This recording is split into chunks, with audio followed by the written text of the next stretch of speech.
Hi everybody, in this video we're going to talk about research report number 2. So from our Blackboard course website, go ahead and click on Project Info.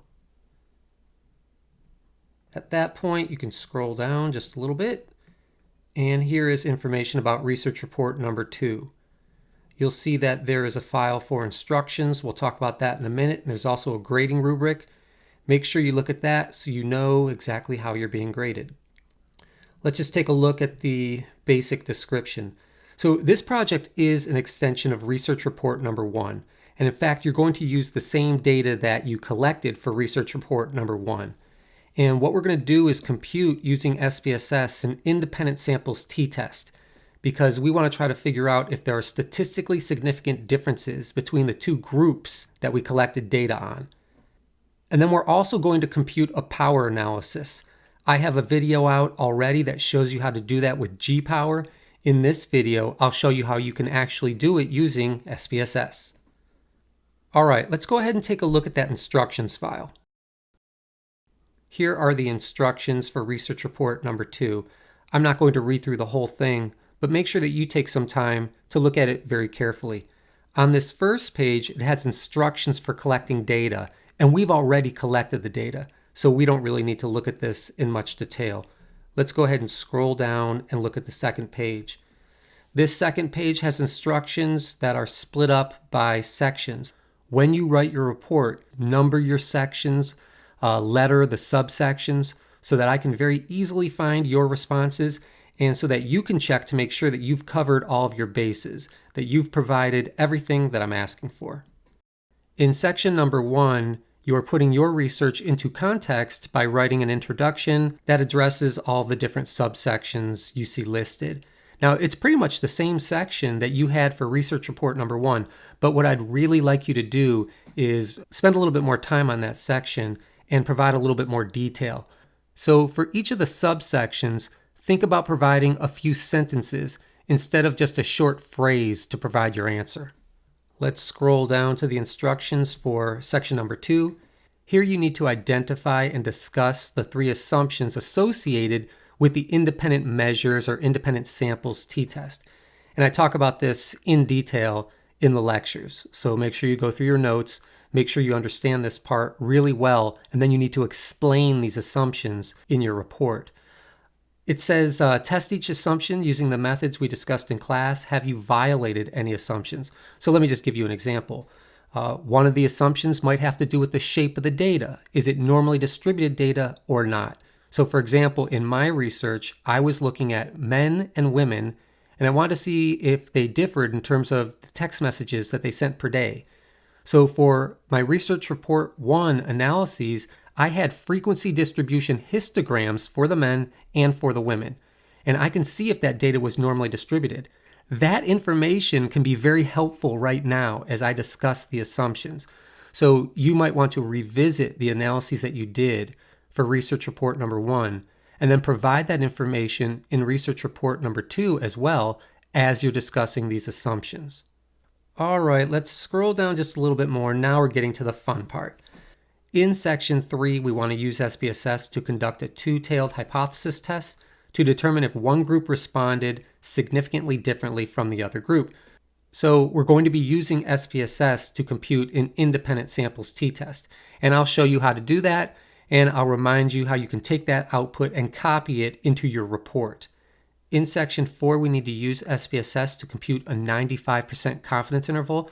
You'll see that 95% confidence interval comes along in the same table as our t-test. So that's going to make it easy. And then in step 6, it talks about doing a power analysis using G-Power. But I'm going to actually show you how you can do that power analysis using SPSS. So let's go ahead and visit SPSS and start doing some of these analyses. When you first open SPSS, you'll get a welcome screen. I've already closed mine. You can close yours too. From that welcome screen, you can open files and run tutorials, things like that. I usually don't use it. So I closed the little welcome screen, but now I need to open my file. I want to open the file from research report number 1. Specifically, I want the data file. So I'm going to go to the File menu, and then I'm going to hover on Open, and I want to open a data file. So I'm going to come over here and click on Data. At this point, I need to find where my data file is. It's actually in this folder right here. And the file that I want is rr1 textbygender.sav. You might recall that all SPSS data files end in a .sav extension. That might help you find the file you're looking for. I'm going to click on that and then I'm going to say open. All right, here's our data file. Now, of course, I've already showed you the basics of SPSS in a prior video. So for right now, we're just going to focus on the analyses that we need to do for research report number 2. All right, usually when we need to do analyses, we want to look in the Analyze menu. That's always a good place to start. So I'm going to click on that and I'm going to see what's available. We need to do an independent samples, also known as an independent measures t-test. And what we're doing in that situation is comparing means, comparing the means of the two groups. In my case, I'm comparing males and females. So here are my options, and I can see right here I have an independent samples t-test option. That's exactly what I want. So go ahead and click on that. All right, this dialog box comes up. And what we need to do is tell SPSS which variable is our grouping variable, that is our independent variable, and which variable is our test variable, that's our dependent variable. Let's start with the grouping variable. I think that's the most obvious.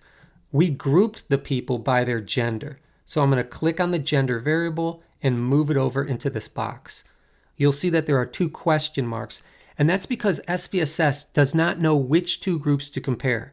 Remember, SPSS is just a piece of software. It doesn't have a mind. We only have 2 groups, but SPSS doesn't know that. So we need to define what the 2 groups are. This is important because I might be using a variable that has more than 2 groups. For example, my grouping variable might have been class rank. I might be looking in my data set at freshmen, sophomores, juniors, and seniors. And for this t-test, I need to compare 2 groups, so I have to tell SPSS which 2 groups to compare. And that's no big deal. Let's go ahead and click on Define Groups. And then at this point, we're going to tell SPSS the males were labeled as a 1 and the females were labeled as a 2. So I tell SPSS that information by listing that group 1 has a 1 and group 2 has a 2. So it's really very straightforward. At this point, click Continue. Now we're going to declare our test variable, which is our dependent variable, and that is text messages per day. I want to see if there are differences between the males and the females in terms of how many text messages they send per day. Let's go ahead and see what options exist for this test. You can see right here, SPSS is going to provide a 95% confidence interval by default. If we needed a 99% confidence interval or any other confidence interval, we can change that number right there. We want a 95% confidence interval because that would complement a hypothesis test using an alpha of 0.05. So we're just going to leave that as it is. So I'm going to click on Continue. And here's another thing I wanted to point out. You can see what is checked by default is effect size estimates. And we want that there. That's going to be helpful for us when we do our power analysis just a little bit later on. So I think we have everything that we need to do our independent samples t-test. All that we need to do is click on OK. So let's go ahead and do that. All right, here are the results of our independent samples t-test. SPSS will paste those results right into this output window. Keep in mind, we can still move from this output window back to our data editor. One of the easiest ways to do it is to just go to your window menu and then just click on the window that you want open. So right here it shows my data file. That will take me to the data editor. I can go back to window and then go to the output window. Let's scroll all the way up to the top just to make sure we're seeing everything. Right over here, we see the commands that SPSS used to run the independent samples t-test. I don't need that and I don't want it in my way. So I'm going to click on it and I'm going to hit my delete key. I like to keep my output window nice and clean. Now let me show you something as well that's a little bit annoying. Every time I hover on one of these tables, SPSS is going to remind me that I can double click on that table to activate it and then to edit it. And that little pop-up gets in my way and I find it distracting. So I want to go over everything in this output window, but I'm going to take a screenshot of this so that we can do it from a view that is less distracting. Here, my friends, is that screenshot. It looks exactly like your output window. So let me point a few things out. The first thing you're going to see are just some basic descriptive statistics by group. So I have data on the mean, the standard deviation, the standard error of the mean for the males and the females. I can see that there were 15 people in each group. So that should look familiar. We've looked at these means before. And we can see, at least descriptively, the females are sending more text messages per day than the males. What we're trying to do in this independent samples t-test is determine, is that a statistically significant result?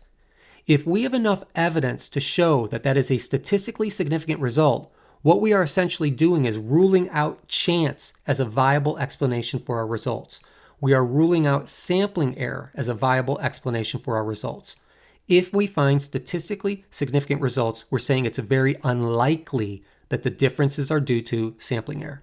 So that's what this test is doing right here. In this table, we have the independent samples t-test, and it's going to tell us how likely it is to find those differences just due to sampling error. Now, let's be honest, this table has a lot of information, so it's going to take a couple minutes just to talk about it, but I'm going to show you exactly how to interpret it. If you look right here, you'll see that there's this one line that essentially divides this table in two. There is a part to the left and a part to the right. The part to the left is showing Levine's test for equality of variances.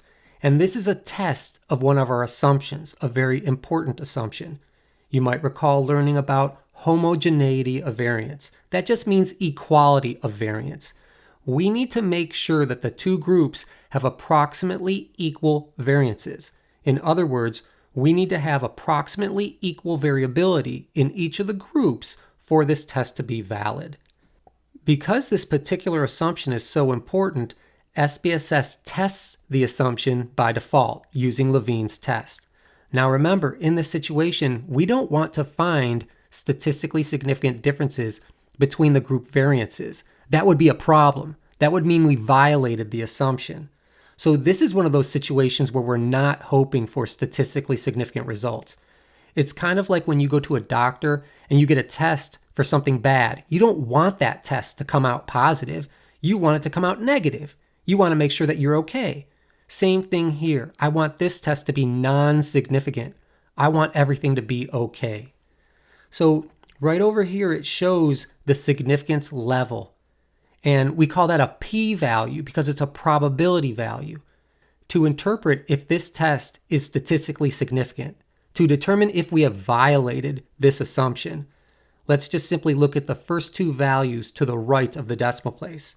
We see 0.17. We need to compare that to our alpha level, which is 0.05, 5%.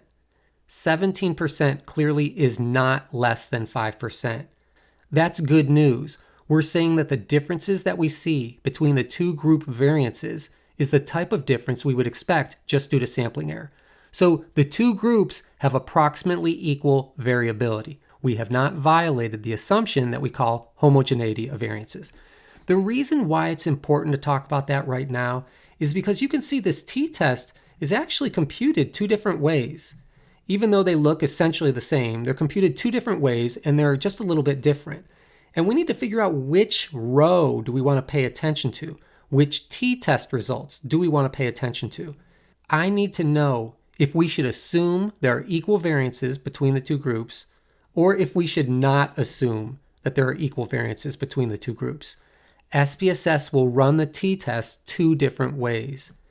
We have not violated this assumption, so we can assume equal variances between the two groups.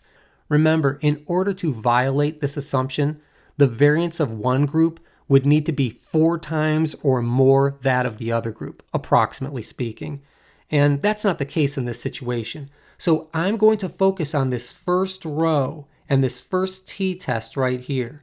Remember, here was the dividing line. Now we're going to focus on the right side of that dividing line where it shows the results for this t-test. And we, as I just explained, are going to focus on this top row right here.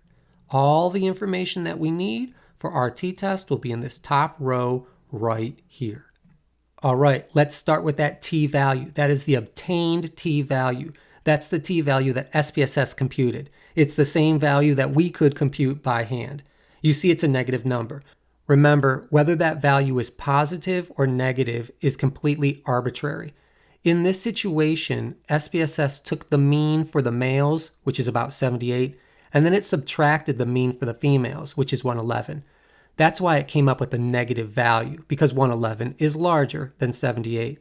But remember, we could have done the analysis where we took the mean for the females, 111, and then subtracted the mean for the males, about 78, and then we would find a positive t-value. Then it would have been positive 1.87. So my point is simply that whether that t-value is negative or positive is completely arbitrary. So we really don't need to worry about it. We just want to compare that value with a critical value. And you're going to see SPSS does that automatically and then computes automatically a probability value, which we call a p-value, which we can determine is statistically significant. So moving right along, we can see that we have 28 degrees of freedom. And 28 degrees of freedom makes sense because we had 15 people in both groups. That's 30 people overall. And degrees of freedom for this particular test is number of people overall minus 2, or 28. If we were doing this analysis by hand, what we would do at this point is look up the critical value, the critical t-value, when we have 28 degrees of freedom. And then we would compare our obtained t-value with that critical value to determine if we have statistically significant results. Let's just look at that critical value for a second, because that's going to help you understand the p-value that comes next. All right, here's our t-table, and here's the column that we need when we have a two-tailed test and an alpha of 0.05. We're going to scroll down and find where we have 28 degrees of freedom, and I've already highlighted that right here. So the critical value would be positive or negative 2.048. Let's go back to our output. Now we need to see if our obtained t-value exceeds that critical value. Negative 1.87 clearly does not exceed negative 2.048.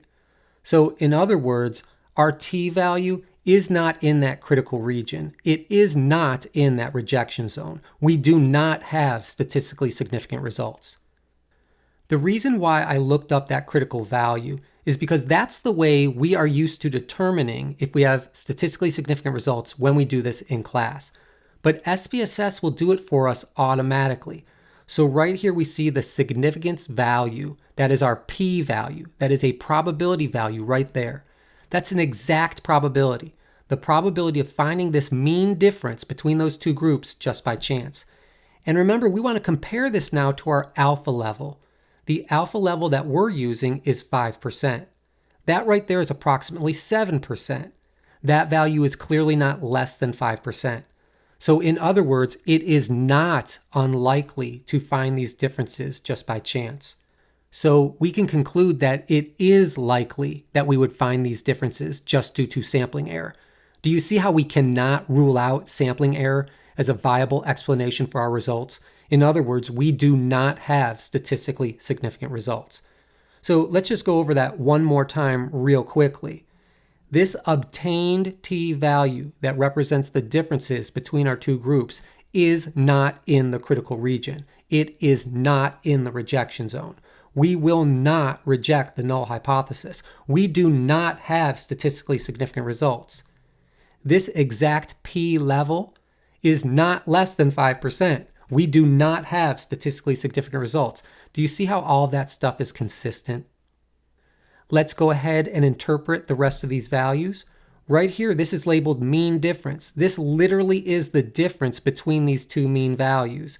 So if we were to take 78.67 approximately, and then subtract 111, we would find this mean difference right here.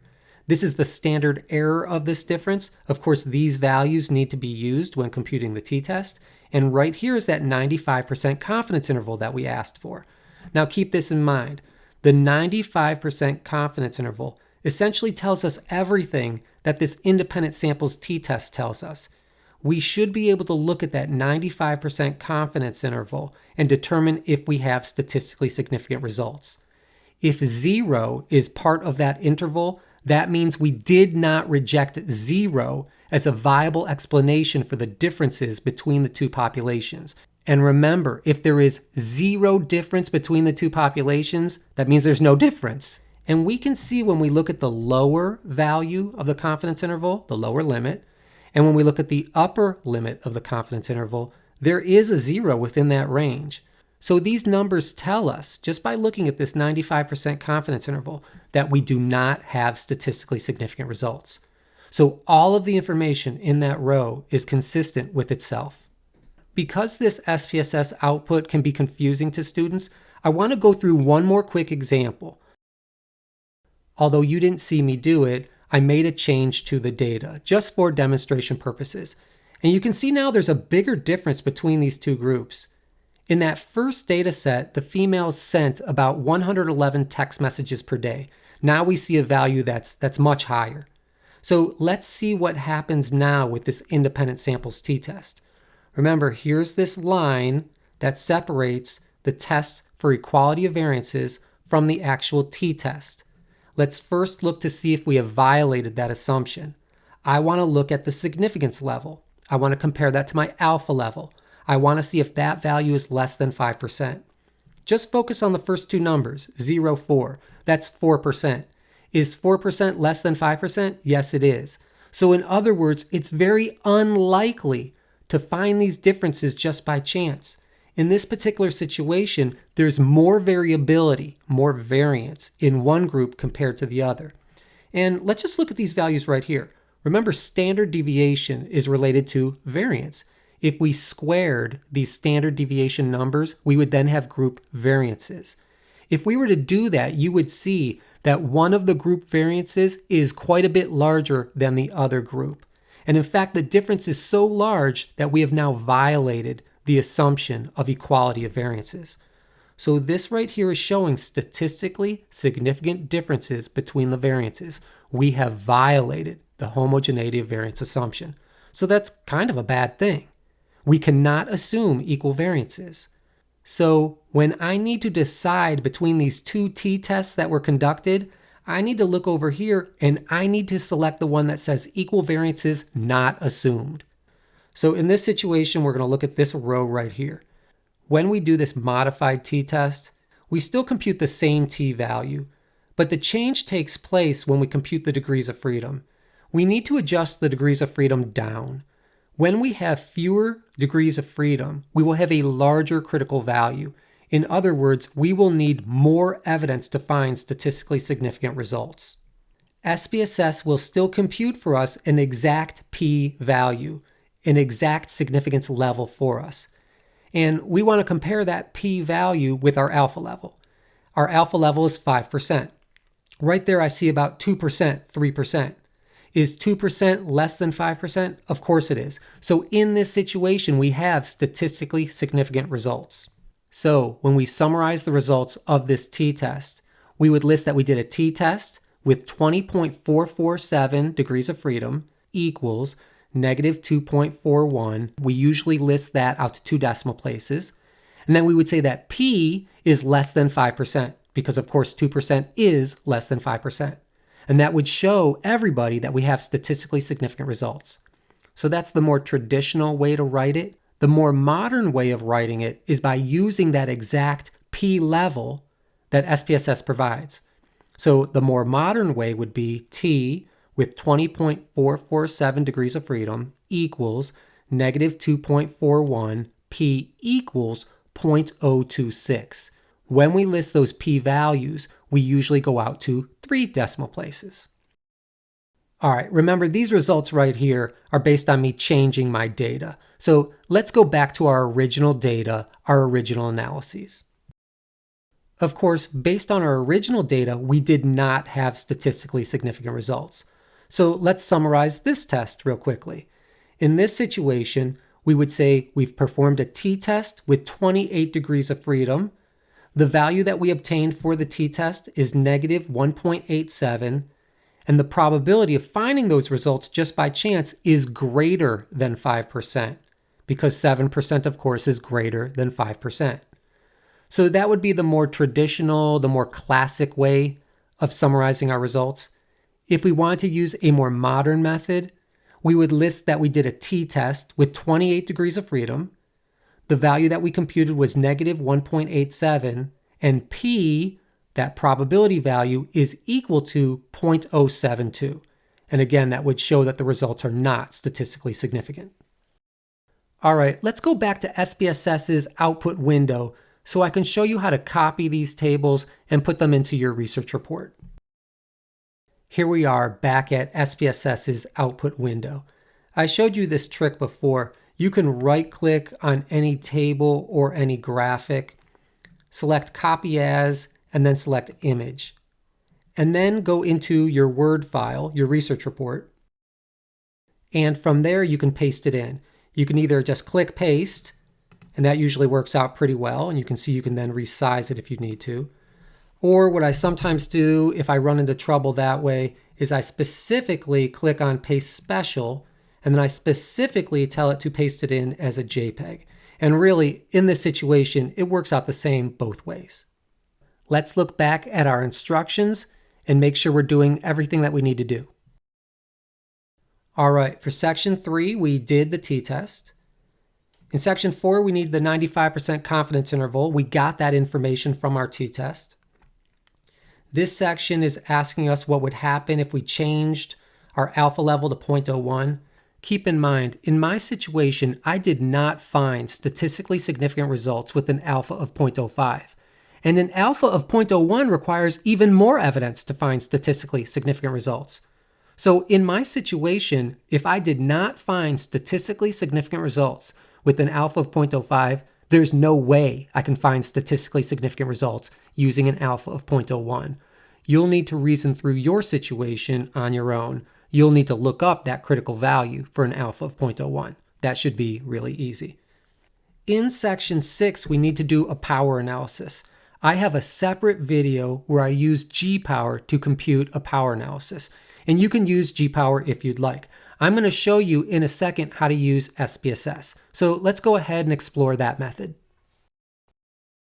Here I am back at the SPSS data editor. And remember, when you need to do an analysis, a smart place to look is in the Analyze menu. So click on Analyze. And really the first thing that you see right there is Power Analysis. And we need to do a power analysis based on an analysis where we compare means.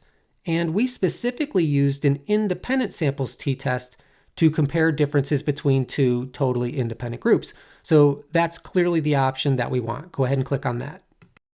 In class, we learned that there are several different types of power analyses that you can run. For example, you can run an a priori power analysis to figure out how many people or things you should collect data from in order to have a sufficient level of power. And that's this type of power analysis right here, where we are estimating the sample size based on a power level that we would put in. Now, we have already collected our data, so we don't want to do an a priori power analysis. We want to estimate the power that we actually achieved. In other words, we want to do a post hoc power analysis. So let's go ahead and fill in the necessary information. Some of the output that we already computed from SPSS will help us with that. So we need to put in the sample size for the first group. There were 15 men. We need to put in the sample size for the second group. There were 15 women. Now I need to know the population mean difference. Well, we don't actually know the population mean difference, but we are going to estimate that by putting in the sample mean difference, the difference between the two samples. And that was computed for us by SPSS in that t-test. I'm going to go back and look at the output from that t-test. Here's the output from that t-test. And you can see right here that this column is labeled mean difference. This value right here is the difference between the two means. It is literally the difference between these two means. So it's calculated for us. Let's go ahead and go out to 2 decimal places. Remember, the positive or negative nature of that difference is arbitrary, so we don't necessarily need to list this as a negative value, but I'll do that just because I don't want to confuse anybody. So our mean difference is negative 32.33. All right, so let's enter that information. So the population mean difference we're estimating to be negative 32.33. Now, another option instead of actually putting in that mean difference, is to put in the mean for group 1 and the mean for group 2. And then when SPSS does this power analysis, it will compute that mean difference. So that's no big deal, but we don't need to put anything here right now. Let's move on to the next section. We have two different options. It says population standard deviations are equal for the two groups or not equal. And remember, for that test, we did not violate the homogeneity of variance assumption. We did not violate the assumption that the two groups are equal. So we're assuming the two groups have equal variances. So I'm selecting this option right here. Now SPSS wants to know what's the pooled standard deviation. And here's the good news. That value is already calculated for us in the output from the t-test. Let's go back and look at that output. You might recall that when we set up the t-test, we put a little check mark in the dialog box asking for estimates of effect size. And that's going to provide us with some information right here that helps us out. We are familiar with Cohen's d, and SPSS computed the Cohen's d value in this case equal to about 0.68. So that's pretty close to about 7/10 of a standard deviation. That's a relatively large effect size. So in this case, the males sent about 7/10 of a standard deviation fewer texts per day compared to the females. That's what that would mean. Well, the reason why I'm pointing it out is that in order for SPSS to compute that, it needed to compute the pooled standard deviation first. And this says right here, Cohen's d uses the pooled standard deviation, and that is this value right here, 47.31. So let's use that in our power analysis, 47.31. Here we are back at our power analysis, and for the pooled standard deviation, we want to put that in 47.31. All right, that should be everything that we need. We are indeed doing a non-directional, two-sided, two-tailed test, and we are using an alpha of 0.05. So these defaults are good as they are. Let's go ahead and click OK and run our power analysis. All right, our output window opens up and we can see the results of our power analysis. If you look at this table, you can see that it's divided in half, so that there's a left side and a right side. On the left side, we can see the power estimate. On the right side, we see the test assumptions. And those assumptions look correct. We have 15 people in each of those two groups. We put in a pooled standard deviation of 47.31. The effect size was about 0.68. And we used an alpha level, a significance level of 0.05. So all of that is correct. So now let's go ahead and look at that power estimate. It's about 0.44. Remember, power is telling me the probability of correctly rejecting a false null hypothesis. In other words, it's the probability of finding differences when differences really do exist. And this analysis is telling me that based on measuring 15 people per group with an effect size of about 0.68, I would have only a 44% chance of finding differences between those two groups, even when those differences do exist in the population. So that's a relatively low power level. I wouldn't want to embark on a study where I'd only have a 44% chance of being successful, of finding differences when they really do exist. So this study that I engaged in is underpowered. Let's take a final look at our instructions. In section 7, you'll write up your conclusions. Overall, what did you find? In general, what did you learn about your data? Make sure you write about that in sufficient detail. And as you're working on your report, look at the grading rubric. The grading rubric has lots of information, and it shows you in detail exactly what you're being graded on. All right, everybody, I hope you found this video helpful. Good luck on your research project. If you have any questions, just get in touch with me. I'll see you in the next video.